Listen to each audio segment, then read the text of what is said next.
कन्या राशि के लिए अभी के समय में सभी ग्रह अच्छी पोजीशन में है, लेकिन फिर भी कन्या राशि वाले ही जानते हैं कि उनका मन कैसा चल रहा है। कन्या राशि या कन्या लग्न दोनों की ही बात आएगी, क्योंकि गोचर को आप देखोगे तो गोचर में इस समय केतु ग्रह जो है डिटैचमेंट का कारक, चीजों को छुड़वाने का कारक, मोह भंग करवाने का कारक, आध्यात्म की ओर अग्रसर करने का कारक, ये सभी चीजें जो अंत का गोल माना गया केतु को, केतु खुद बैठे हैं लग्न में या राशि में, कन्या राशि में ही गोचर कर रहे हैं। अब किसी भी ग्रह का कन्या राशि के लिए पहले भी हमने एक वीडियो बनाया, केतु का ही बनाया, वो आप लोगों को समझ में भी आया। आज थोड़ी सी बात को और बढ़ाते हैं। किसी भी ग्रह का अपने को अगर पता करना हो कि वो कैसे प्रभाव अपने पे लाएगा, तो उसको समझने के लिए नक्षत्र को समझना जरूरी है। उस नक्षत्र को, जिस नक्षत्र में वह ग्रह विचरण कर रहा है। अभी हस्त नक्षत्र में केतु ग्रह विचरण कर रहा है 16 डिग्री।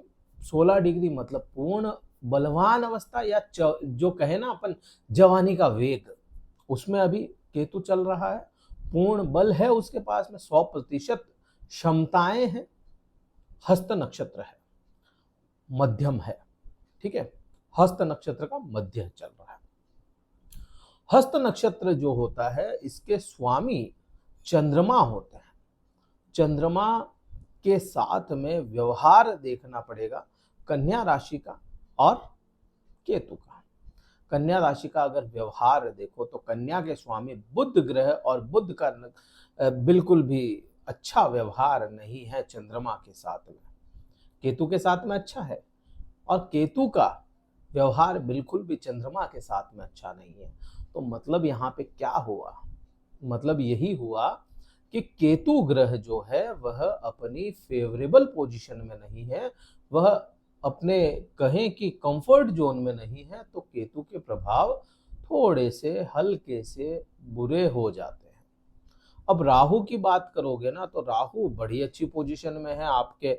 यूं तो अगर देखो तो पति पत्नी का भाव ही समझते हैं 7वें भाव को, फिर भी मैं कहूं राहु को कहो व्यापार के लिए बड़ा अच्छा है। राहु मतलबी सा ग्रह, मतलब करने के लिए बैठा है, ठीक है। 6ठे भाव में शनि जो 5वें भाव का स्वामी है वो बैठा, अच्छी पोजीशन लेकर के विचरण कर रहा है। बृहस्पति बहुत अच्छी पोजीशन में है।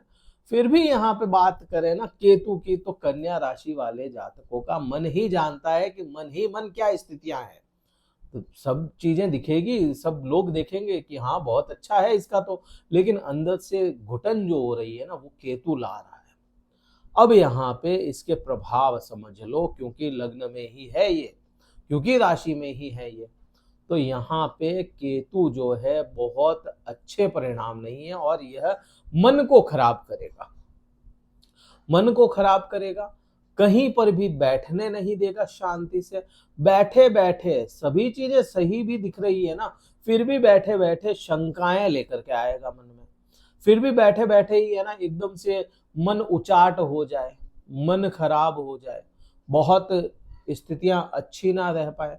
अगर शारीरिक प्रभाव देखोगे तो शारीरिक प्रभाव में कभी सिर में दर्द आ गया, कभी पाँव में दर्द आ गया, कभी पीठ में दर्द आ गया। विशेष होगा रीढ़ की हड्डी में दर्द आ जाना। रीढ़ की हड्डी में दर्द यह विशेष बनाता है केतु का, क्योंकि केतु का जो किसी भी इंसान का जुड़ाव जो होता है ना सिर का और बॉडी का, तो वो जुड़ाव रीढ़ की हड्डी लेकर के आती है। और केतु के सिर है ही नहीं, केतु के तो केवल बॉडी है। अब जहां चोट लगी वहीं से दर्द आएगा। तो रीढ़ की हड्डी में किसी के भी लग्न में अगर केतु आ जाता है, या कुंडली में भी केतु बैठा हो, उन इंसानों के रीढ़ की हड्डी में प्रॉब्लम आती है। और यही समय आपको भी महसूस हो रहा होगा कि आपके पीठ में दर्द चल रहा। अगर ऐसा कुछ भी हो रहा है तो कमेंट करके जरूर बताएं। तो ये एक तो प्रभाव यह है। इसको कैसे ठीक किया जा सकता है? मन उचाट जो हो रहा है, बार बार मन नहीं लग रहा है किसी भी चीज के लिए, चलते चलते स्थितियां खराब हो रही, उनको कैसे ठीक किया जाए? उसको ठीक करने का एक ही उपाय है, प्रकृति से जुड़ जाए, प्राकृतिक चीजें अपनाएं, क्योंकि केतु प्रकृति है और प्रकृति से जुड़ना ही, अगर किसी के लग्न में केतु चल रहा है, राशि में चल रहा है, तो उसको कहीं ना कहीं प्रकृति से जुड़ना पड़ेगा। और अगर प्रकृति से जुड़ जाता है कोई भी इंसान तो वह केतु को ठीक करता है। ट्रीटमेंट केतु का यही है।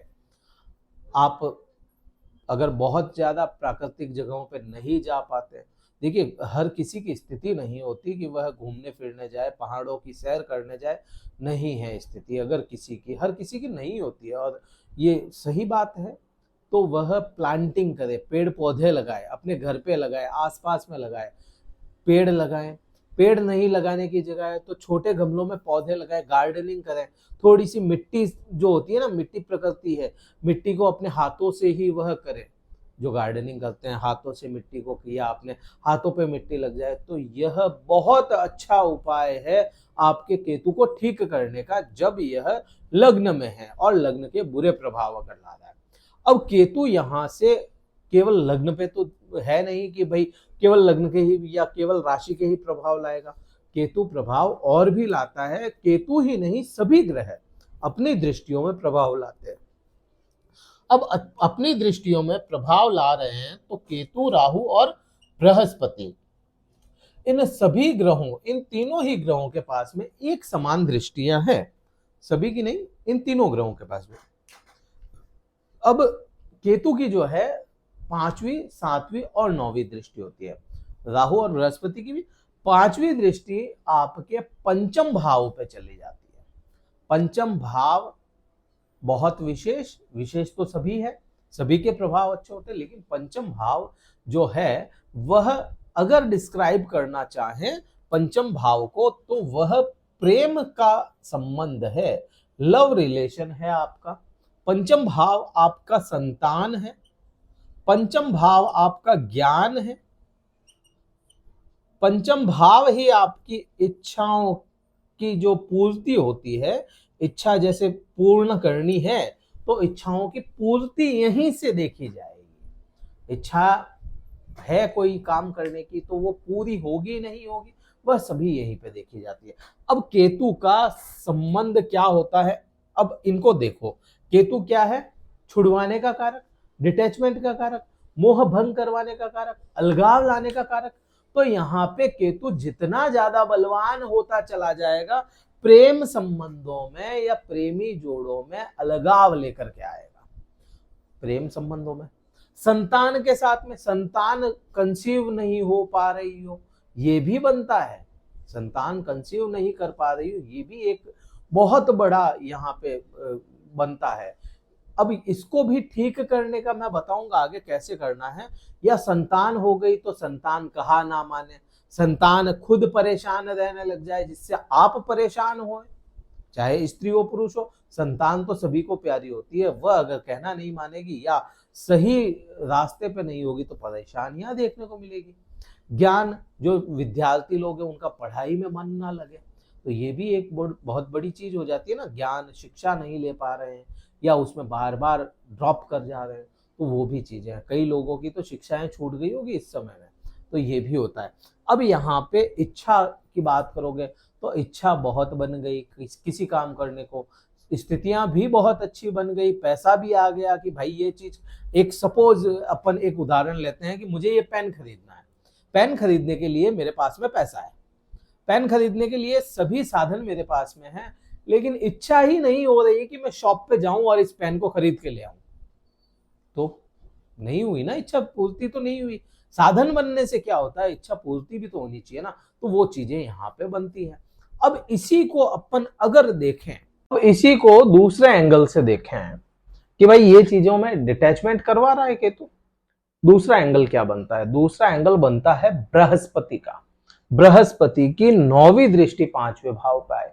अगर बृहस्पति अच्छा हो जाए आपके चार्ट में, या बृहस्पति खुद ही यहाँ पे बैठ जाए, या बृहस्पति की दृष्टि चार्ट में भी बन जाए, तो यह समय इन सभी चीजों में बढ़ोतरियों का हो जाता है।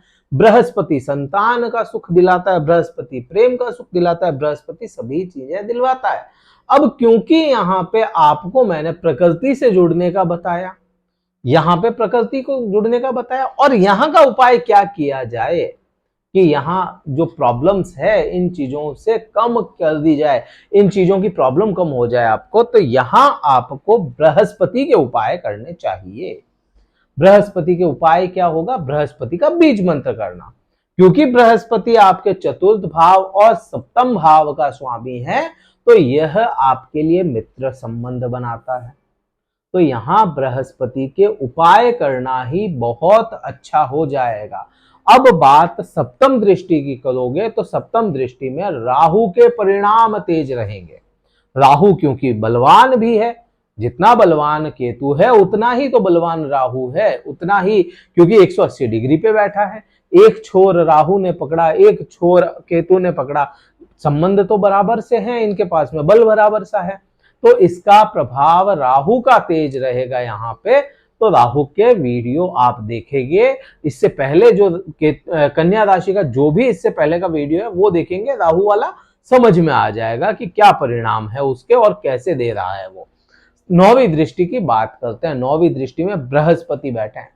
बृहस्पति बहुत अच्छी पोजीशन में है, आपके धर्म के भाव में बैठे हैं, और बृहस्पति खुद धार्मिक हैं, बृहस्पति विस्तार है, बृहस्पति सब कुछ चीजें हैं। अब केतु का पर्सपेक्टिव यहाँ पे बिल्कुल हटके हो जाता है। केतु का पर्सपेक्टिव यहाँ पे धार्मिक बनाना हो जाएगा, लेकिन यहाँ पे भाग्य से दूरियां भी हो जाएगा केतु का। केतु भाग्य से दूर करवाने का काम करता है। फिर बात वही आ जाती है, केतु का खेल यहाँ पे उतना नहीं चलेगा क्योंकि बृहस्पति खुद बैठे हैं, तो बृहस्पति भाग्य में वृद्धि करवाएंगे। चीजें यहाँ पे देखी जाए या प्रभाव यहाँ पे देखा जाए तो खुद पे, आपके लग्न पे ज्यादा प्रभाव है, पंचम भाव पे ज्यादा प्रभाव है, खुद ग्रह बैठा उसकी प्रधानता ज्यादा है ना, तो यहाँ पे बृहस्पति का बहुत ज्यादा प्रभाव है। और यहाँ अगर आपको लगता है कि मेरा भाग्य मेरा साथ नहीं दे रहा, मेहनत करने के बाद में भी भाग्य साथ नहीं दे रहा, तो बृहस्पति का ही काम किया जाएगा, बृहस्पति का ही मंत्र जाप किया जाएगा, तो ही आपको बहुत अच्छे परिणाम मिलेंगे।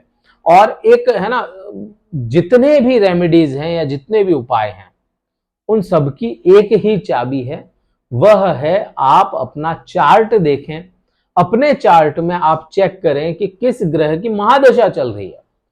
जो भी ग्रह की महादशा चल रही है उस ग्रह के मंत्र का जाप करना आपको हमेशा फेवर करेगा। तो अपना चार्ट चेक कर सकते हैं। परिणाम तो यही है, और भी कई सारे वीडियोस में लेकर के आऊंगा, और भी कई तरह के भ्रम तोड़ते चलेंगे अपन। आप वीडियो को लाइक कीजिएगा, शेयर कीजिएगा, सब्सक्राइब जरूर कीजिएगा चैनल को। देखिए, शेयर करेंगे ना तो वीडियो का रीच भी जाएगा और हमें सपोर्ट मिलेगा। आप हमें सपोर्ट करना चाहते हैं तो शेयर कीजिए, लाइक कीजिए, कमेंट करके बताएं अपना अनुभव कैसा आपका चल रहा है। कुंडली विश्लेषण करवाना चाहते हैं, डिस्क्रिप्शन में कार्यालय नंबर है जिसमें केवल आपकी कुंडली का विश्लेषण किया जाएगा। उसमें आपकी कुंडली पे बात की जाएगी कि क्या प्रभाव होंगे, क्योंकि एस्ट्रोलॉजी को भविष्यवाणी ना समझकर एक गाइडेंस समझें। गाइडेंस समझेंगे, गाइड करेगा, एस्ट्रोलॉजी जो है आपको गाइड करती है, और उसी के आधार पर आप अपना कल कैसे सुधार सकते हैं ये समझाया जाता है। इस वीडियो में इतना ही था। जय हिंद, वंदे मातरम, भारत माता की जय।